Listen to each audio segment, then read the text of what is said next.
I like to think about infinite ways to produce stability and balance.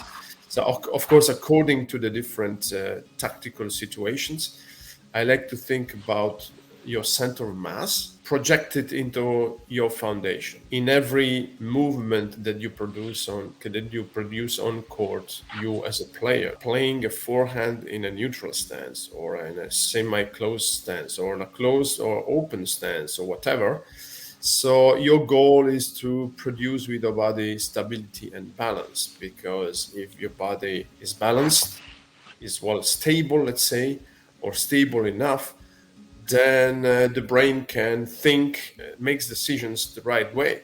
Of course, if the brain is trained or coached or educated to do that the best way possible. And of course, technique as a consequence would not suffer because of instability or lack of balance. Very important sport to take into consideration, tennis, because it really challenges the way your brain is structured to guarantee your body this balance. One thing that we're discovering over time, and they say 90% of what's known about the brain has been learned in the last 20 years. One of those things is a much greater appreciation for brain plasticity. The amount of time or the amount of concentration, full awareness that you bring to something gives you the maximum amount of plasticity. So when it comes to balance, we do want to do some finite training, some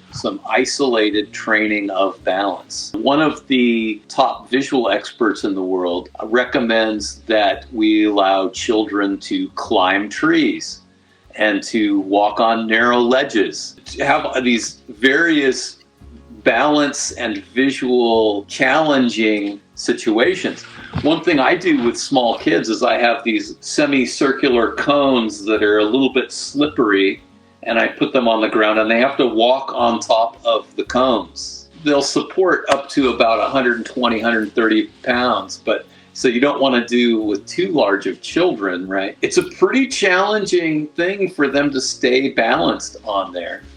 And one of the important things is that it's a key for injury prevention. I remember Joe Dinifer long ago mentioned that the Italian Soccer Federation had studied children who had extensive balance training early in life were far less likely to have catastrophic knee injuries. If training balance is going to save someone from having a torn, ACL, MCL, or cartilage injury, that's a really important thing holistically moving forward. So there are lots of different ways to train balance. What are some of the things that you're doing on court to specifically train that?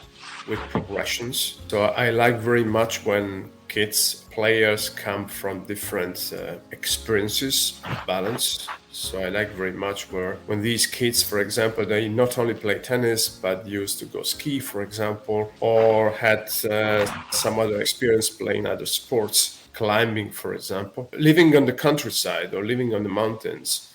This all contributes to have different experiences in the field of balance. So you can play with balls, play other sports.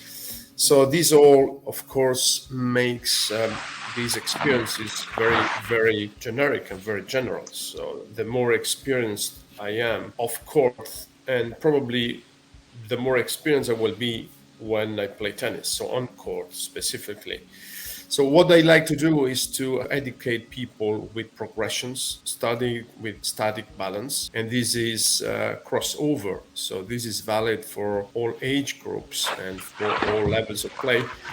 I do like when people experience the feeling of balance starting from their feet with the different stances, for example. Right foot perfectly adhering on the ground, and I want them to feel that. And at the same time, have the perfect feeling of the other foot. That to have, of course, the full control of the core and coming up the full control of the shoulders, the extremities, so the extreme parts of the body, and finishing with their heads and with their eyes. So it's a kind of multi-sensorial experience starting from the bottom to the up of the body, so from the lower body to the upper body. The end of the story, talking about what is very much specific about tennis, I like to think and I like to make them feel the freedom, the degrees of liberty, let's say, of the hands, which is actually the one part of your body in contact, the very famous tool, which is the racket, responsible of the execution, so the contact with the ball. So I don't want to focus on technique, because this is not, let's say, the right location to talk about that. But the body is serving the final part, the extreme parts of your body, in order for the racket to receive all the energy. And this is actually, I don't want to say to tell. So actually to talk about mystery, but actually this is what fascinates me every time. We start from static, and progressively through steps, I want the players to experience a more dynamic, even slowly. So these progressions, they don't have to be at max speed, just to experience a different scenario. So yes. So many steps within the same progression, following the principle of from easy to difficult, basic to more complex skills. Then the summation of these basic skills, it's much more powerful and much more empowering than the single skill itself. So what you acquire at the end of the story, it is a skill, is a competency, and this is very, very powerful, because with that competency, based on balance, you can solve problems.